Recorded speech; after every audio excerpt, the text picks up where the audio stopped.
નમસ્કાર, અમરેલી જિલ્લામાંથી breaking news સામે આવી, જેમાં જાફરાબાદ દરિયામાંથી મોટી ઘટના સામે આવી છે।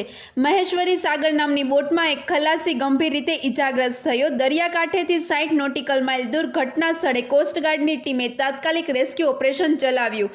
ઇજાગ્રસ્ત ખલાસી ભીખુ નારણભાઈને પ્રથમ સારવાર આપીને વધુ સારવાર માટે દરિયાકાંઠે ખસેડવામાં આવ્યું। કોસ્ટગાર્ડની ઝડપી કામગીરીથી મોટી જાનહાનિ ટળી છે। વધુ સમાચાર માટે જોડાયેલા રહો। RP Gujarat news, Rajkot.